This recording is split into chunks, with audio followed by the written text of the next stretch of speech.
तो आइए स्टार्ट करते हैं गॉस लॉ इट्स एप्लीकेशन का lecture number 5 met for education में आपका स्वागत है। और आज हमारा टॉपिक है electric field intensity due to a uniformly charge non conducting sphere. मतलब किसी अचालक गोले के कारण विद्युत क्षेत्र की तीव्रता, किसी समरूप आवेशित अचालक गोले के कारण विद्युत क्षेत्र की तीव्रता। ठीक है, तो एक अचालक गोला, जैसे मान लो कोई रबड़ का बॉल दे दिया हमें, ठीक है, ये कोई अचालक गोला है और ये समरूप आवेशित है, मतलब यूनिफॉर्मली चार्ज्ड है। ठीक है, ये एक नॉन कंडक्टिंग स्फीयर है जो कि यूनिफॉर्मली चार्ज है। और नॉन कंडक्टर की एक खास बात होती है कि उसको चार्ज जितना दिया जाता है वो टोटल का टोटल उसके पूरे वॉल्यूम में फैल जाता है। ठीक है, तो मान लो मैंने इसको चार्ज दिया तो ये चार्ज क्या होगा, पूरे वॉल्यूम के अंदर फैल जाएगा। ठीक है, ये चार्ज क्या होगा, पूरे वॉल्यूम के अंदर फैल जाएगा।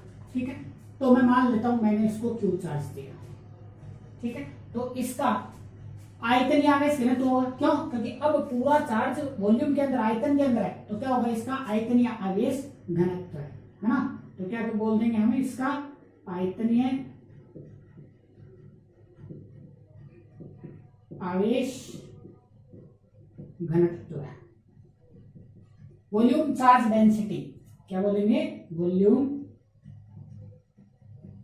चार्ज डेंसिटी रो। तो रो इजिकल तो हमारे पास में कितनी आ जाएगी, टोटल चार्ज कितना है इसके पास में, क्यू अपॉन वॉल्यूम कितना है 4/3 पाई आर क्यू, कितना हो जाएगा, है ना। रो इजिकल टू क्यू बटा वी होता, क्यू अपॉन वी। मैं मान लेता हूं कि इसकी रेडियस है कैपिटल आर। मेरी बात समझ में, ये एक नॉन कंडक्टिंग स्फीयर है जिसकी रेडियस है कैपिटल आर और जिसके पास टोटल चार्ज है क्यू। तो इसका volume charge density rho is equal to Q upon 4/3 pi R cube. ठीक है, तो अब बात करते हैं आगे कि इसकी विद्युत क्षेत्र की तीव्रता, इलेक्ट्रिक फील्ड इंटेंसिटी, वही तीन बातें, गोले के केंद्र से पृष्ठ से बाहर, पृष्ठ के ऊपर और गोले के अंदर। ठीक है, तो पहले बात करते हैं हम first at outside the sphere, गोले के बाहर। गोले के बाहर बात करेंगे, गोले के बाहर बात करेंगे तो इसका मतलब क्या है कि R is greater than R। और मैं मान लेता हूं मेरे पास में ये कोई पॉइंट है P जिसके ऊपर मेरे को इलेक्ट्रिक फील्ड इंटेंसिटी निकालनी है और ये गोले के केंद्र से R डिस्टेंस के ऊपर है। तो मुझे क्या करना पड़ेगा, गॉसियन सरफेस मानना पड़ेगा। ये लीजिए भी गॉसियन सरफेस, गॉसियन सरफेस मान लिया। ठीक है, और मुझे क्या पता है कि phi is equal to integration E dot D S. ठीक है, is equal to integration E D S cos theta. यही तो बात है। ठीक है, और एक चीज है और मेरे पास में phi is equal to Q upon epsilon naught. ठीक है, तो इक्वेशन नंबर 1 और इक्वेशन नंबर 2 दोनों एक दूसरे के इक्वल है, तो हम क्या लिख सकते हैं, E D S cos theta is equal to, इसको लिखते हैं सिग्मा क्यू। तो क्या आ जाएगा हमारे पास में, सिग्मा क्यू बट्टा एप्सिलॉन नॉट। ठीक है, अब देखो मेरी बात सुनो कि मैं यहाँ पे एक वॉल्यूम का टुकड़ा ले लेता हूँ, तो इसका डायरेक्शन किधर, बाहर की तरफ। भाई क्या जाएगा हमारे पास में, डीएस कैप किधर जाएगी, बाहर की तरफ। और इलेक्ट्रिक फील्ड इंटेंसिटी भी किधर जाएगी, देखो ये प्लस चार्ज इससे दूर जाएगी, मतलब क्या जाएगी हमारे पास में, आर कैप की डायरेक्शन आ गई हमारे पास।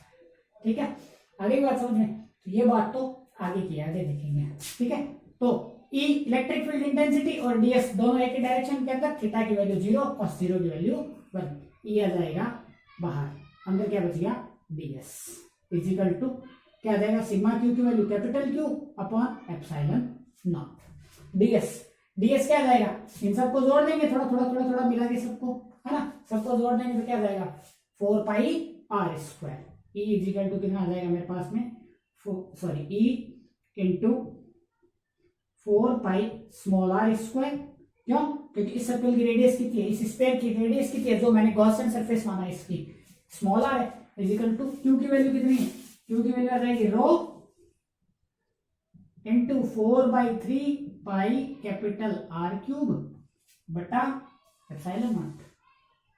ये देखो क्यू की वैल्यू ऐसे आ जाएगी, q is equal to rho into 4/3 pi capital R की क्यूब। ठीक है, तो 4 पाई से 4 और पाई कैंसिल हो गया, ई इज इक्वल टू हमारे पास में क्या आ गया, रो अपॉन 3 एप्सिलॉन नॉट, और क्या आ गया, R की क्यूब बटा R स्क्वायर। आई बात समझ में? तो ये आ गया हमारे पास में स्फीयर के बाहर किसी पॉइंट के ऊपर इलेक्ट्रिक फील्ड इंटेंसिटी।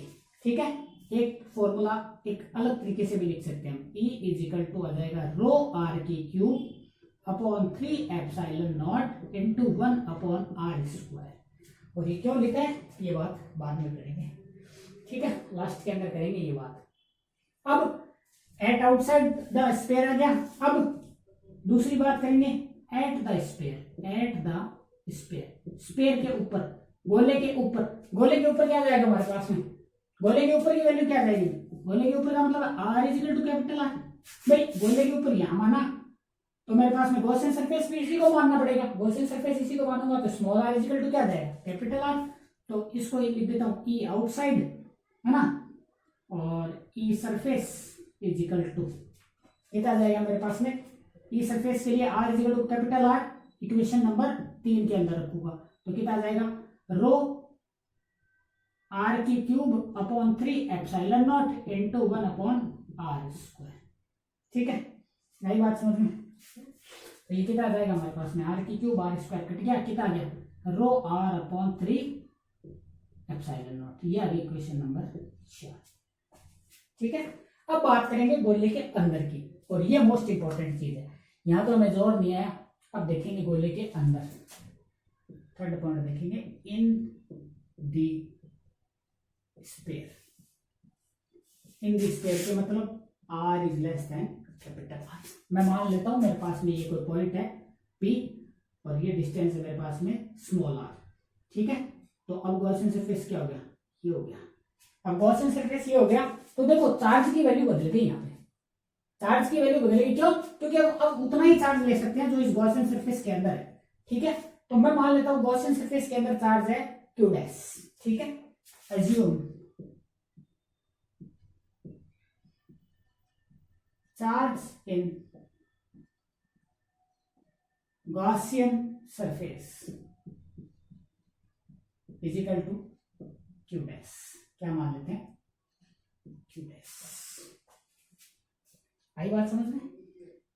ठीक है, तो अब q डैश की वैल्यू निकालेंगे, है ना। तो q डैश की वैल्यू क्या जाएगी, q डैश की वैल्यू क्या जाएगी हमारे पास में, q dash is equal to, चलो बात करते हैं रो की, है ना। तो रो इज इक्वल टू, देखो भाई चार्ज डेंसिटी तो इक्वल है, चार्ज तो पूरी जगह हर जगह इक्वल फैला हुआ है, तो यहां जितनी डेंसिटी होगी वही पूरे गोले की डेंसिटी होगी, है ना। हर जगह डेंसिटी तो इक्वल ही होगी, घनत्व तो चार्ज का इक्वल ही होगा ना, क्योंकि नॉन कंडक्टिंग के अंदर जैसे ही हम चार्ज देते हैं तो वो डिस्ट्रीब्यूट हो जाता है, पूरी तरीके से फैल जाता है ना। तो हर जगह चार्ज की मात्रा तो इक्वल ही होगी ना। तो रो इज इक्वल टू हमारे पास में क्या आ जाएगा, q dash upon 4/3 pi r की क्यूब, यही आ जाएगा। तो q dash is equal to क्या आ गया हमारे पास में, q dash is equal to rho into 4/3 pi r की क्यूब। और रो की वैल्यू कितनी है, ये भी हमारे पास, है ना।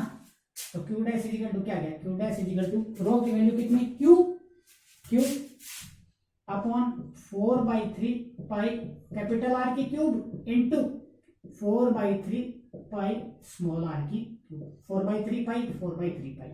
q dash is equal to क्या बच गया मेरे पास में, q r की क्यूब अपॉन r की क्यूब। q डैश की वैल्यू आ गई मेरे पास में। ठीक है, अब हमारे पास में इलेक्ट्रिक फील्ड इंटेंसिटी निकालना मुश्किल काम नहीं है। क्यों? क्योंकि हमें पता है integration E dot ds is equal to q dash upon epsilon naught. ठीक है, तो E ds यहां मानूंगा मैं एक टुकड़ा छोटा सा, उसकी डायरेक्शन किधर, बाहर की तरफ, इलेक्ट्रिक फील्ड इंटेंसिटी किधर, बाहर की तरफ, तो is equal to E ds cos theta. और इस कंडीशन के अंदर जब ds की डायरेक्शन किधर है, और आर कैप की डायरेक्शन भी इधर है, तो दोनों डायरेक्शन इधर है, तो cos थीटा, थीटा की वैल्यू 0 और cos 0 की वैल्यू 1, तो हमारे पास में क्या आ जाएगा, E ds is equal to Q dash upon epsilon naught. ds की वैल्यू कितनी आ जाएगी, 4 pi small are square, E into 4 pi small are square is equal to Q dash की वैल्यू कितनी है हमारे पास में, ये भी क्यू आर की क्यूब अपॉन आर की क्यूब, ये आ जाएगी हमारे पास में, है ना। तो देखो क्या आ गया हमारे पास में, E इज इक्वल टू क्या आ गया हमारे पास में, Q क्या आ गया, Q E is equal to आ गया Q और आर की cube upon 4 pi are square capital are की क्यूब, आर स्क्वायर से ये कट गया, E इज इक्वल टू कितना आ गया हमारे पास में, E is equal to Q R upon 4 pi R की, ठीक है। अब हम क्या कर सकते हैं, Q की वैल्यू यहां से रख सकते हैं वापस, ठीक है। तो Q की वैल्यू हम यहां से रखेंगे, Q की वैल्यू यहां से लेके आएंगे, तो हमारे पास में क्या आ जाएगा, E इज इक्वल टू कितना आ जाएगा, rho into 4/3 pi capital are की cube into small r upon 4 pi capital are की cube, capital r cube pi से पाई, 4 से 4, क्या बच गया हमारे पास में, क्या बच गया हमारे पास में भाई,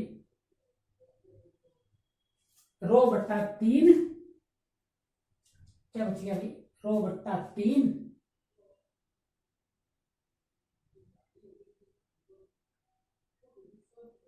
कितना बच गया, रो बाई 3 और ये बच गया हमारे पास में आर, रो बाई 3 आर,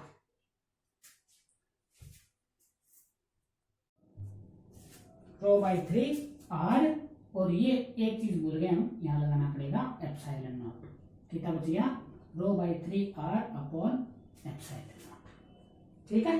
तो हम इसको ऐसे लिख सकते हैं, E is equal to rho by 3 epsilon naught into R, ठीक है। तो अब देखो भाई, अब देखो E इनसाइड गोले के अंदर आर के समानुपाती, चलो मैं यहां देखता हूं, देखना देखना,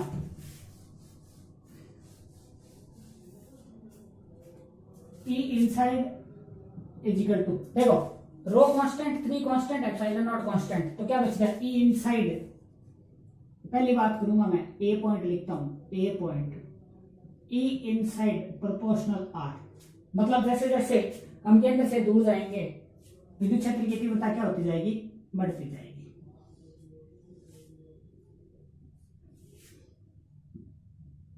ये E और ये R, और ये मान लेता हूं मैं R is equal to R, तो जैसे जैसे हम केंद्र से दूर जाएंगे विद्युत क्षेत्र की तीव्रता क्या होती जाएगी, बढ़ती जाएगी, यही तो बात है ना। अब एट द स्फीयर के ऊपर, स्फीयर के ऊपर क्या हो जाएगी, rho r upon 3 epsilon naught, rho r upon 3 epsilon naught, इसको बोलेंगे मैक्सिमम वैल्यू, ठीक है। यह क्या आ जाएगी हमारे पास में, E इनसाइड प्रोपोर्शनल R और E surface is equal to कितना हमारे पास में, rho r upon 3 epsilon naught. अब आउटसाइड देखो, रो कांस्टेंट, आर की cube constant, 3 constant, epsilon naught constant और आर स्क्वायर, मतलब जैसे जैसे आर बढ़ेगी विद्युत क्षेत्र की तीव्रता क्या होती जाएगी, घटती जाएगी, है ना। बी पॉइंट क्या हमारे पास में, बी पॉइंट क्या है, at sphere E is maximum, अधिकतम वैल्यू हुई, और सी पॉइंट क्या है हमारे पास में, सी पॉइंट क्या है कि एट outside the sphere,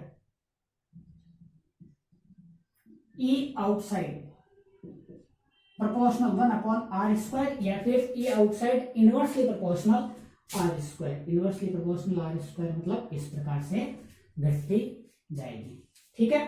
तो ये था ग्राफ, और ये आज का पूरा टॉपिक, ये बहुत इंपॉर्टेंट डेरिवेशन है और इसको बहुत ईमानदारी से आपको करना पड़ेगा, ठीक है। तो ये आता है तो 4 नंबर का आता है, और मोस्ट प्रोबेबली ये पूछा जाता है। तो आप इसको ईमानदारी से पढ़ें, इस ग्राफ को भी ढंग से बनाएं, ठीक है, और अपनी पढ़ाई का ध्यान रखें, ठीक है। Thank you.